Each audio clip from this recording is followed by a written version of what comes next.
This is just going to be a short show. We have the dollar rally on the dollar index, which is DXY, continuing today. The dollar index is up 0.17% to 98.86, which is at the highest levels it's been since August 26th of 2019 and September 23rd of 2019. On August 26th, 2019, it was at 98.92. On September 23rd, 2019, it was at 99.91. And what is also interesting today about the dollar index, about the dollar and the dollar index, is that today we had more of the yield curve that the Fed has fought so hard to uninvert with rate cuts over the summer in 2019. We had more of the yield curve go inverted today. So right now I have the 10-year Treasury yield at 1.5470, down almost 2% today, which means that flight capital has left China, flight capital has left emerging markets, flight capital has left a lot of base metals and oil and energy and other commodities, and headed into the 10-year U.S. Treasury. That's what it means to me, because when yields go down, that means there's more demand for bonds. That means there's more people in bonds, because that's inversely correlated. When the price of the principal of the bond goes up, the yield goes down. Excuse me, my voice just cracked. I think I'm maybe getting a cold. Not the serious cold, you know what I'm saying? Not the serious cold, just a normal cold.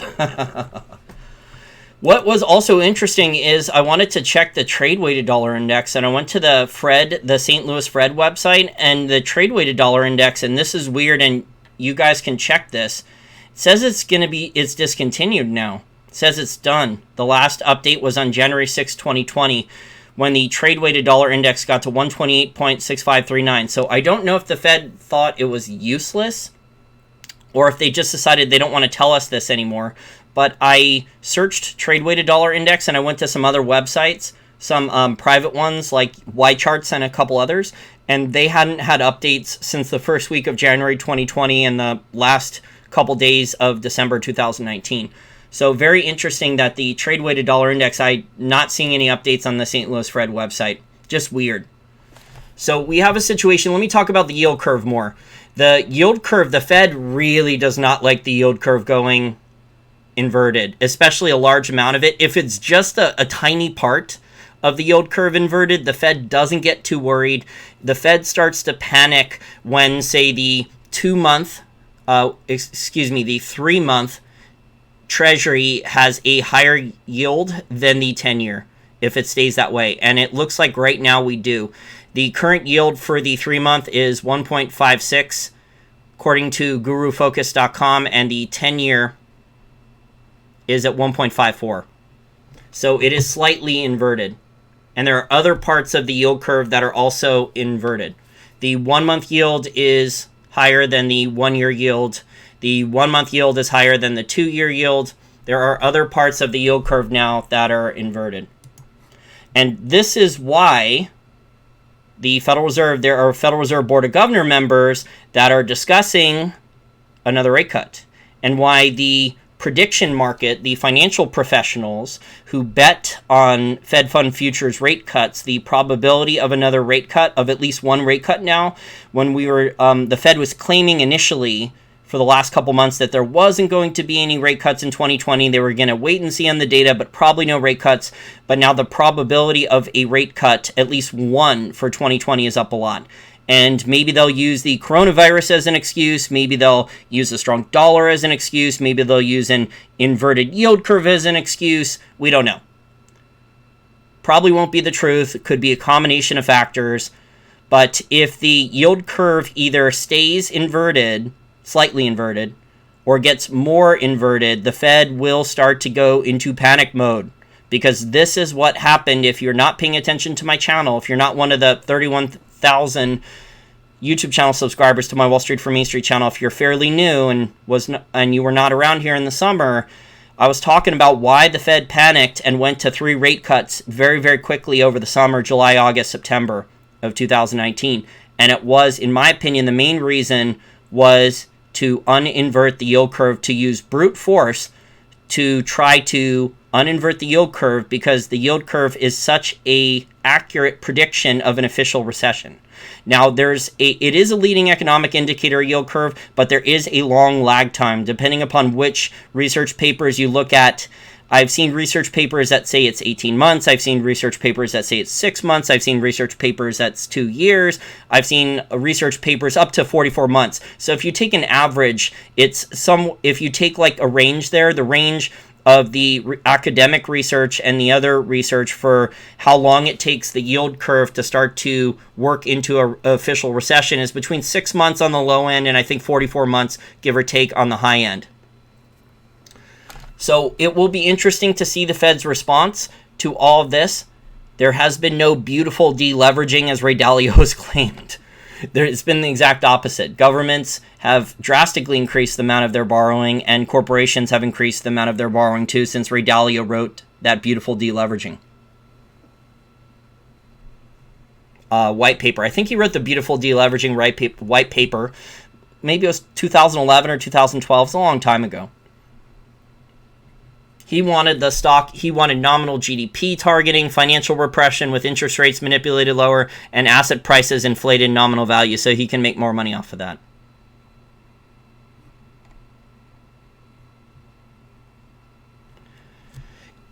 Yamui Mata says a Fed spokesman came out today and says that the rate cut is not necessary. You should go check the prediction betting for financial professionals in the Fed Fund Futures prediction market, and the betting has increased for a probability of at least one rate cut now in 2020. So I'm not saying we're going to get a rate cut immediately, but you have to watch the yield curve and see if it stays inverted or goes more inverted. But the dollar rallying, that to me means a lot of things are in risk off mode. So yes, the U.S. stock market is doing well, but the U.S. stock market is juiced. But a lot of other risky assets, say emerging market stocks or energy oil stocks or base metal stocks or commodity companies or emerging market stocks or maybe higher yield emerging market bonds, those are risk on assets, and we are now in risk off mode because of the shutdown, basically, of what's happening in the Chinese economy. If I start talking about the coronavirus, I'm going to get another video that has nothing to do with the coronavirus demonetized. I've had 4 videos now demonetized in the last 7 or 8 days, which is just ridiculous. I manually protested them and I protested them asking for a manual review, and the reviews were turned down. So no ad revenues now for most of my videos now in the last 7 or 8 days.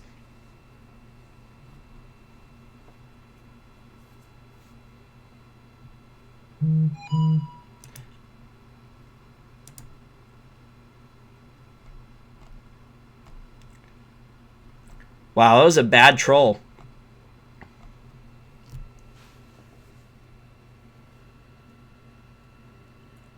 That's not funny to joke you have the coronavirus, dude. Definitely not funny.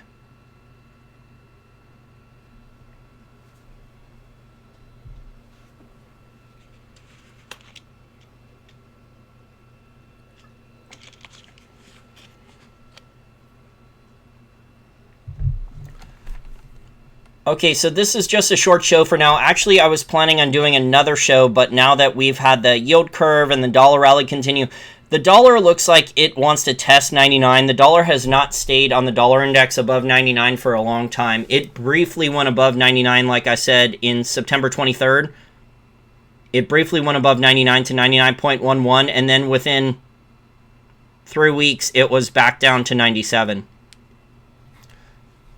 And again, this is because President Trump, this is because the Trump administration, this is because the U.S. Treasury, this is because the Federal Reserve does not want a strong dollar. So that means there will be new policy tools. They do not want a strong dollar. They know the damage that it can do globally. Brent Johnson, my friend Brent Johnson, dollar milkshake theory, strong dollar, he thinks that the U.S. should weaponize the dollar. But the U.S. government, the Treasury, and the Fed realize how much dollar-denominated debt and dollar liabilities with those derivatives are outstanding globally.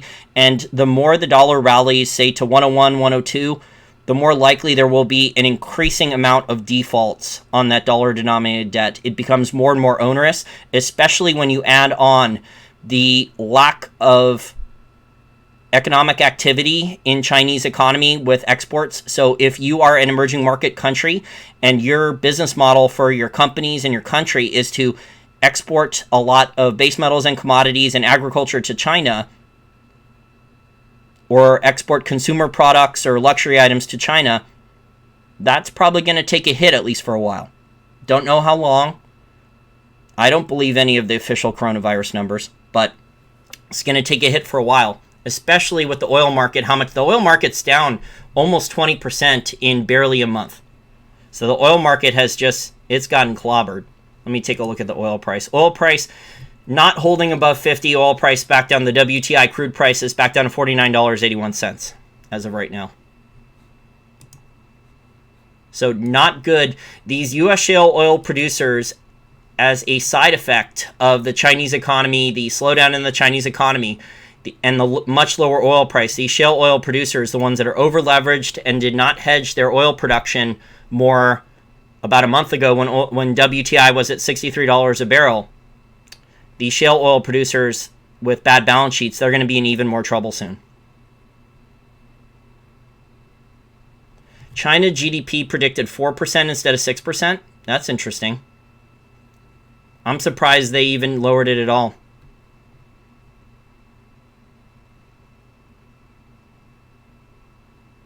I don't know what you're talking about with the quadratic growth curve. The US doesn't have millions of cases. Anyway, I don't want to talk about that right now. The more I talk about that, the more likely it is the video gets demonetized. Apparently people are watching my channel, monitoring my channel. Probably either the stalkers or the China trolls. The couple online stalkers I have, or the China trolls. Johnny doesn't know says the recession hits when the yield curve steepens after having inverted. The recession can happen in a number of different ways. So it doesn't have to do that. The yield curve could get worse. It just depends. Look, I mean, all this government economic data is phony anyway. It's just different degrees of phony at this point.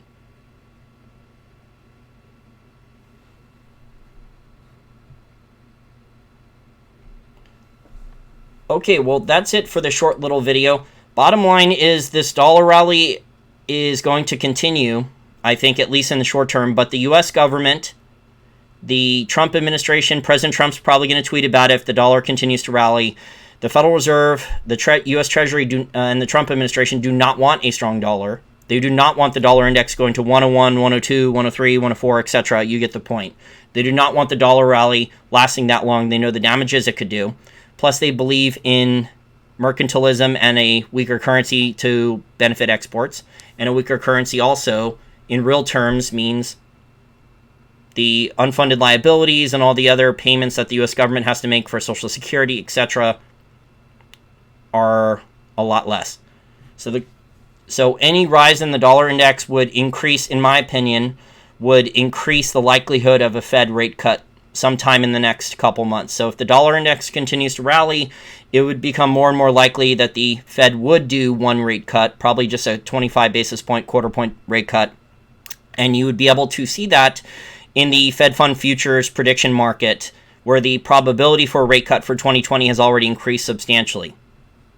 And then the yield curve is something that needs to be monitored, because the Fed does not want the yield curve going inverted again and becoming even more inverted and staying inverted for a long period of time. The yield curve was inverted, if I remember correctly, for 2019. The yield curve was inverted from around February 2019 to February or March. It could have been mid to late February or first week of March 2019. This is off the top of my head.